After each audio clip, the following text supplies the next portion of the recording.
Nebel dicke finster me tun, steht der Jüngele vertreuert und kickt sich herum. Da da da da da da da da di da da da, hungrig und elend wie ein Stein. Da da da da, hungrig und abgerissen in dem Regen nass. Ich schlepp herum sich von Baginen, keiner geht nicht zu verdienen. Alle lachen, machen von mir Spaß. Kupite Käufsche Papierossen, trockene vom Regen nicht vergossen. Käufsche billig Benemones, Käuf und hot auf mir Achmones. Rate wird von Hunger nicht verziehen. Kupite Käufsche Schwebele Kantiken, damit wird dir ein Jasse mit erquicken. Und siehst mein Schreien und mein Läufen, keiner will bei mir nicht kaufen. Ausgewillig müssen wie ein Hund. Mein Tate in Milchome hat verloren seine Hände. Mein Mama hat die Zores mehr aus Halten nicht gekannt. Jung in Käfersee getrieben, bin ich auf der Welt geblieben. Unglücklich und elend wie ein Stein. Präglich gläubig auf zu essen in dem alten Mar. A harte Bank ist mein Geleger in dem kalten Bar. Und zieht die Polizianten, schlugen mir mit schwere Kanten. Seriert nicht mein Geschrei und mein Gewein. Kupite Käufsche Papierossen, trockene vom Regen nicht vergossen. Käufsche billig Benemones, Käuf und hot auf mir Achmones. Ratte wird von Hunger nicht verziehen. Kupite Käufsche Schwebele Kantiken, damit wird dir ein Josse mit erblicken. Und siehst mein Schreien und mein Läufen, keiner geht bei mir nicht kaufen. Ausgewillig müssen wir Hund.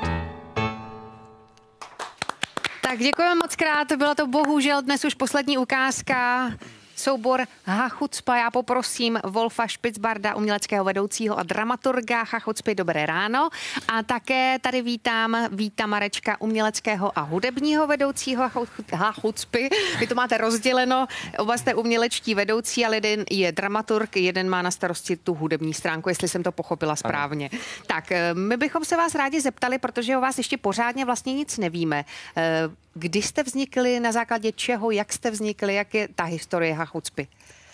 Hachucpa vlastně vznikla v roce 1997 při Hadivadle, ano, kdy jsme oba dva vystupovali v scénickém oratoriu Job.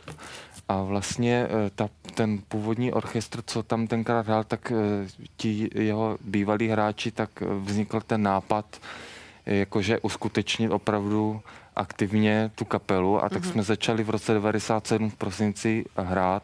Měli jsme první představení v Hadivadle. Takže 12 let jako ta tradice jako vznikla při Hadivadle, ale máme úzký kontakt i s židovskou obcí v Brně.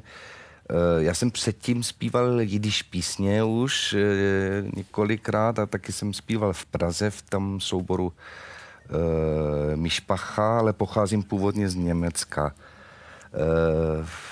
Mohu něco říct, jako, že jste se bavili o klezmeru. Bavili jsme se o klezmeru, ano. Na některé věci mám trošku něco jiného. Odlišný názor než Pavel Straka. My jsme se už přátelsky o tom bavili. Ano. Já si nemyslím, že to je folklor. Zásadně si nemyslím, že je to folklor. Je to hudba, která vždycky měla nějakého svého skladatele. A ten původní klezmer je hudba, která se hrála především a převážně na židovských svatbách. A důležitý tam jsou ty dva nástroje, housle a klarinet, které tam vyprávějí vlastně příběhy nebo i modlitby. Ono, když tu hudbu pečlivě posloucháme, tak jsou tam prvky, které známe i ze synagogálního zpěvu, čili ten náboženský prvek v tom originál klezmeru je. Pak se to samozřejmě rozvíjelo do Ameriky a do jazzu a dneska v Německu říkají klezmer a neví vůbec, co hrají, jo, a nějaký big beat a toto a ono to je všechno hezky, jaksi world music, že jo, ale ten původní klezmer má ten náboženský prvek a ještě bych chtěl říct jako co to znamená. Klej je nádoba, zemer je zpěv, čili to jsou nádoby, čili nástroje, které zpívají. To je ten původní význam toho klezmeru. Dostali vysvětleno tak nějak polopaticky. Ano, a já bych teda ještě poprosil o vysvětlení, co znamená název kapely Hachucpa.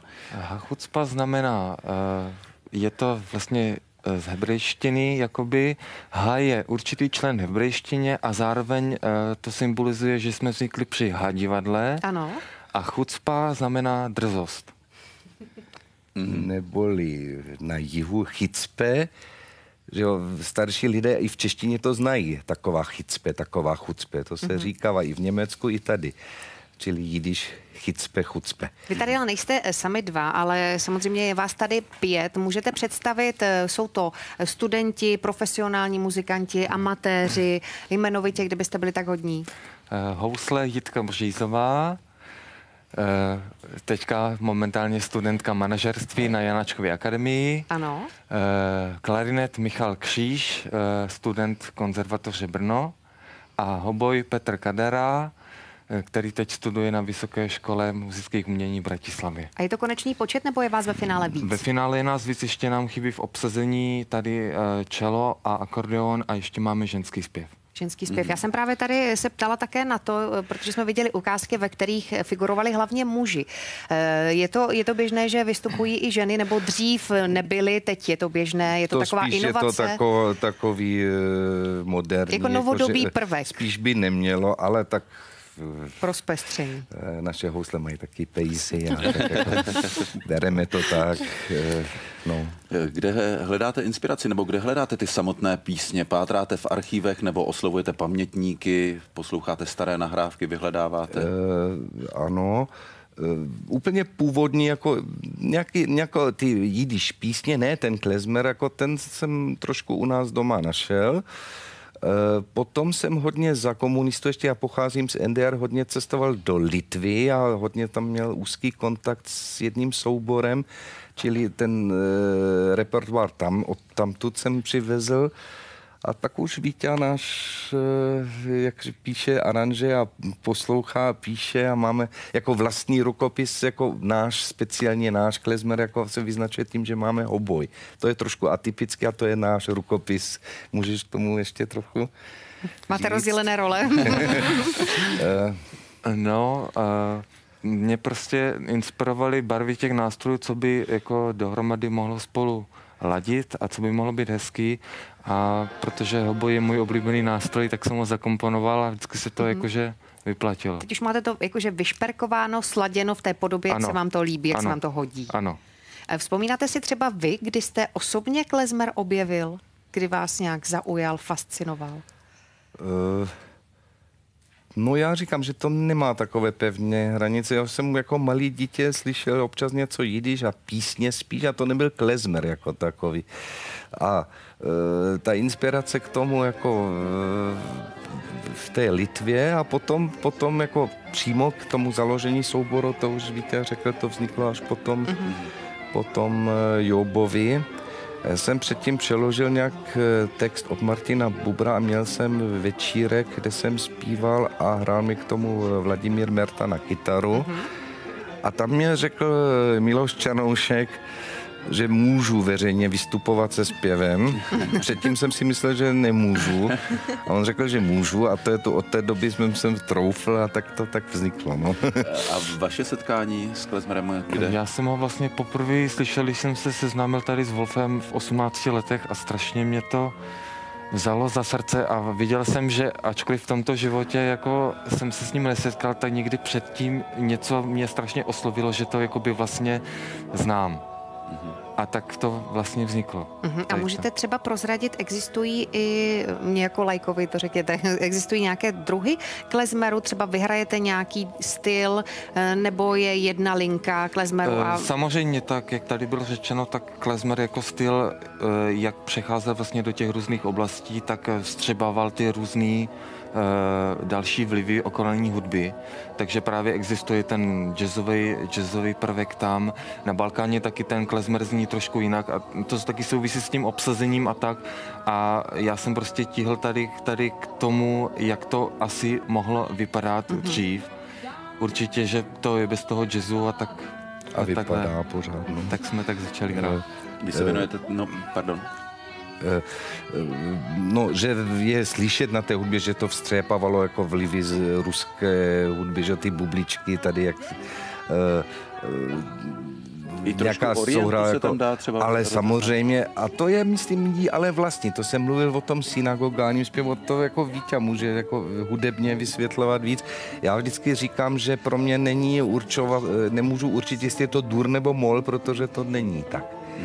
Je to i to a můžeme u toho plakat a zároveň být radostní, tak to souvisí, říkáme jako, že máme být smutný, protože chrám je zničení, ale zároveň máme mít radost jako z Boha, tak jako ta hudba je vždycky trochu veselá, trochu smutná zároveň. To diváci určitě měli možnost poznat, protože vy jste tady měli těch ukázek víc, některé byly takové na zamyšlení a smutnější, ale z toho tam bylo až třeba do čardáše, nebo prostě taková temperamentní, rychlá muzika, že člověk by si hned zatancoval.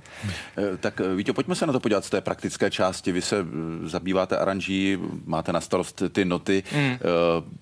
Čím je to dáno? Opravdu střídá se dur, mol, jak to je vlastně z toho praktického hudebního hlediska? Vlastně, kdybych to chtěl odborně rozebrat, tak charakteristický interval pro odborníky je zvětšená sekunda a vlastně, když to zahraju, tak záleží na tom, jestli to zahraju veselé nebo smutně, nebo který nástroj to přednáší, aby jako věděl, jakou náladu to může přinést. A z toho to tak nějak vychází. Můžeme zapojit i Janku Plotkovou, protože zatím pořád mluvili muži, ať taky něco víme od vás. Co vy říkáte na tu atmosféru? Měla jste možnost slyšet několik ukázek. Bylo by to třeba to, co byste si doma pustila, ať už při dobré nebo špatné náladě?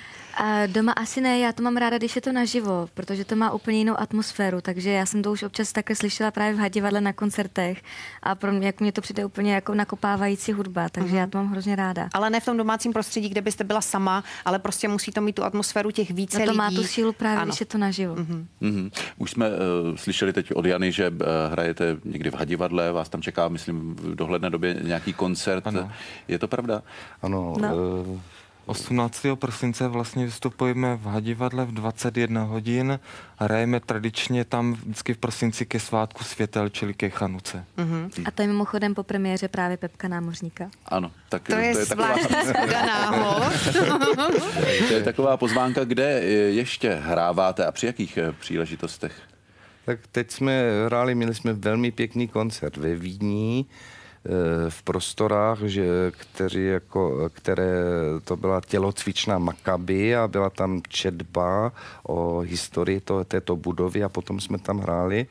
Moc pěkné to bylo. Teď se chystáme v neděli přímo na obci v Bratislavě hrát na Chanuku, to je vždycky to nejlepší. No vy jste říkal, že hlavně se to hraje na svatbách, tak co vy a svatby? Jezdíte taky? Na svatbách jsme hráli zatím dvakrát, ale byly to takový trošku polosprávní. Ta pravá ortodoxní židovská svatba to ani ta jedna, ani ta druhá nebyla, protože to je přece jenom vzácné tady. Dnes večer se chystáte někde hrát, protože já pokud vím, tak dnes právě začínají ty židovské Vánoce. Židovské Vánoce je sporný pojem. My na ty Vánoce říkáme, že občanské svátky. Ano, je Erev Chanuka, dneska večer to začíná, čili zítra je první den Chanuky, čili začíná ten den totiž večerem a končí večerem. No ne, my budeme hrát v neděli, jako v třetí den, když bude už svítit vlastně druhá svíčka. Ano. Nám nezbývá nic jiného, než se bohužel loučit, takže děkujeme Janě Plotkové za to, že přišla k nám do studia. Přejeme hodně úspěchu nejenom v zahraničí, ale ještě s Protektorem, protože jestli uspěje v Oscarech, jste říkala, že se dozvíme v lednu, zatím i ta nominace je úžasná. Děkujeme, pánové, za návštěvu tady u nás ve studiu. Já bych chtěla poděkovat i divákům, kteří ať už snídají, nebo si dávají nějakých 5 Tibeťanů, anebo dělají cokoliv jiného. Tak jim děkujeme za to, že nás sledovali. A krásný páteční den přejeme.